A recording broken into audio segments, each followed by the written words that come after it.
Hello, my friends. Welcome to Quartet. I'm John Petersen from the Arlington Institute, and we're coming to you today, as we always do, from Berkeley Springs, West Virginia. We do this every 2 weeks. We get together and we try to think about and chat about some deep issue related to this amazing kind of change that's going on the planet right now. We'll move right ahead to the topic of the day.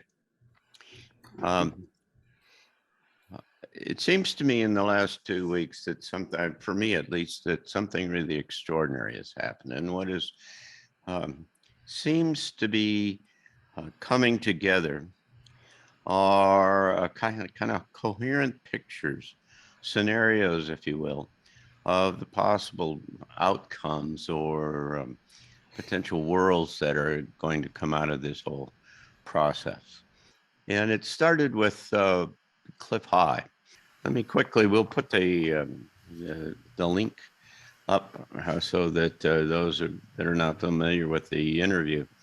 It's an interview with Vix Weir, and they're talking about, they start off talking about silver, but the conversation rather rapidly veers into these larger kind of structural and contextual kind of terms that are the really meat of the whole thing. And what Cliff says is that that we're entering this period, and what you're ultimately going to do is get an ice age that's going to come in on top of it all. What he says that others have is that that China has essentially said that globalization is dead, and that's important in very important in significant ways, not least of which is that when they say that, what they're essentially saying is that their participation in the global economic system is going to dramatically kind of change. Their focus is more on internal economics. And what that then drives is that many of the manufacturing capabilities and products that that the rest of the world is dependent upon will be in much shorter supply. He says this is an existential crisis for Western societies. You could obviously define that in any amount of a number of terms, but a number of ways, but you can't define existential crisis for humanity or for Western society in anything less than kind of big, fundamentally attention-getting terms. And so that's the nature we're on the edge of, and an inbound into that.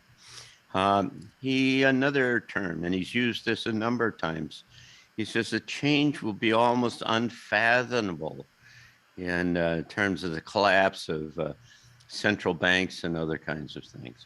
The big problem in practical or financial terms is going to be debt elimination, which is going to be driven at the highest levels by governments and central banks because it's no longer sustainable.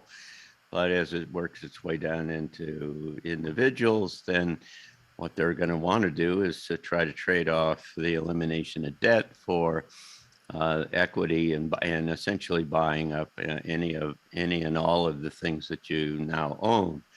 At the same time, what came along to me is this prophecy, this narrative, this audio narrative that is from an unknown individual.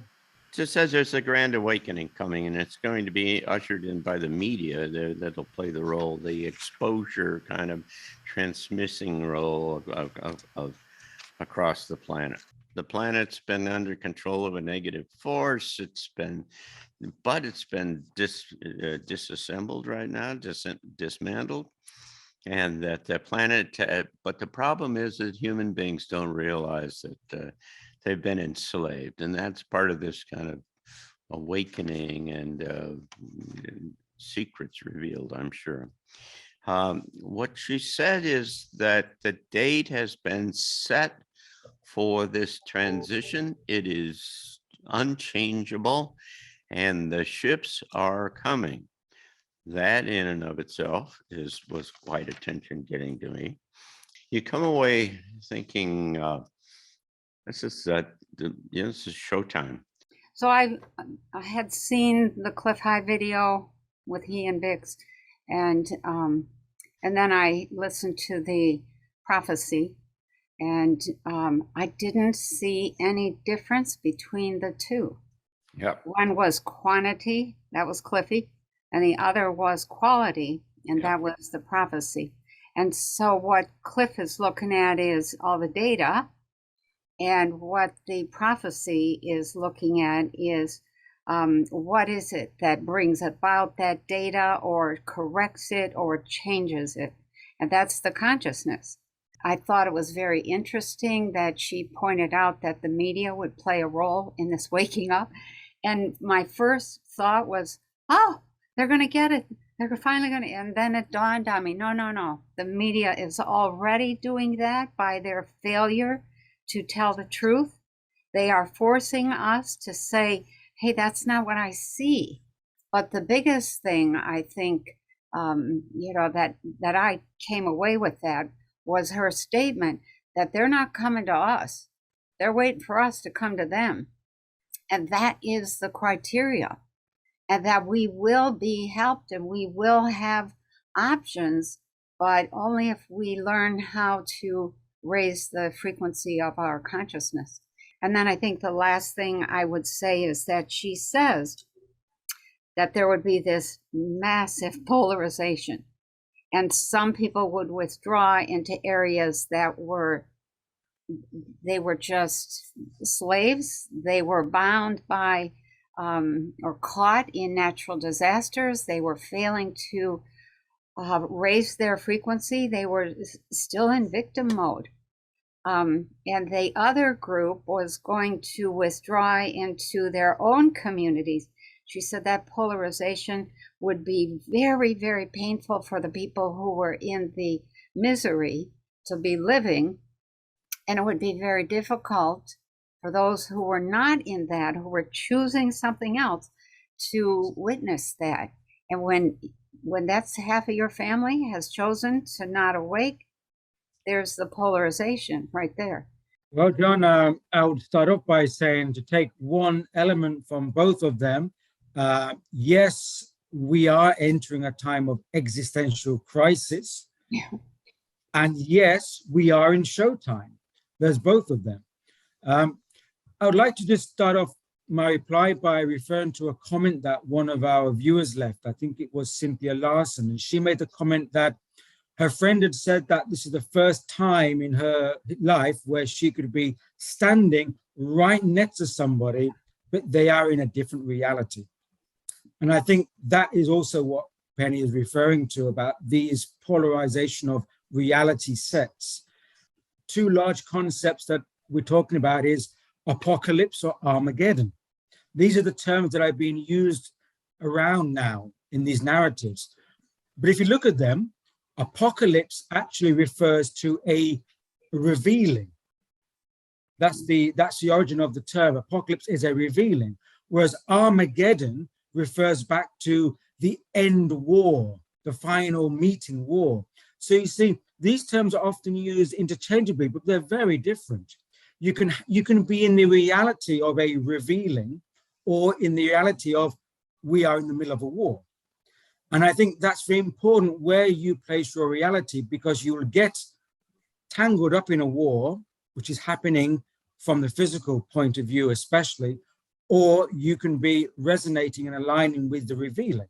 If you are running away from something, it's going to find you even quicker. You know, it's as if you're attracting it by running away from it. By running away from it, you inadvertently run into it. That's the kind of way reality kind of has its way with us.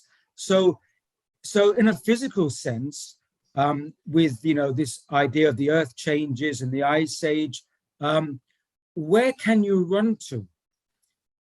Because if you're running away from yourself, you can't run anywhere. I would say that we're in a time of choosing our reality. And we've talked about this before in our past talks, but it's ever more urgent, especially from what you've just revealed, John, about those two sources. And I would ultimately say that you have to choose a state of consciousness, because that will ultimately reveal how you're going to mitigate what is to come.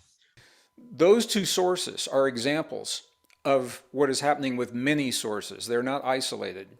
And the reason, I'm not surprised, the reason that they're not isolated is because consciousness is asking itself to inform itself of where we are and what's happening in our world. When you see that kind of information coming, it's only possible because they're tapping in to us, to our consciousness, our subconscious knowing, our deep levels of intelligence to tell us what is incoming. But when I look at all of these, we were talking about climate change, supply chain collapse, earth changes, vaccines, all of that. They are important, but they're noise when it comes to the big picture. And the big picture is this is all about us.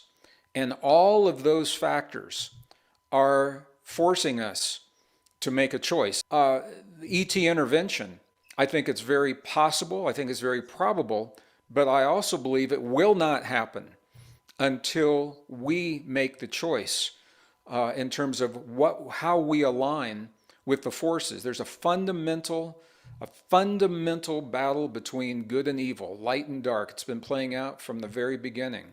And all of these scenarios are forcing us to align and make choices in our lives. What do we cherish as individuals and families and communities and nations? What do we value? Where are our values?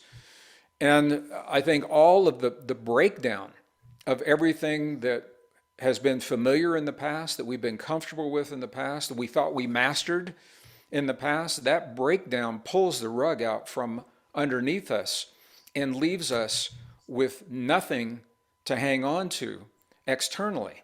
And I think this is what the noise is doing. The noise is forcing us to move our frame of reference from the world outside of us to the world inside of us.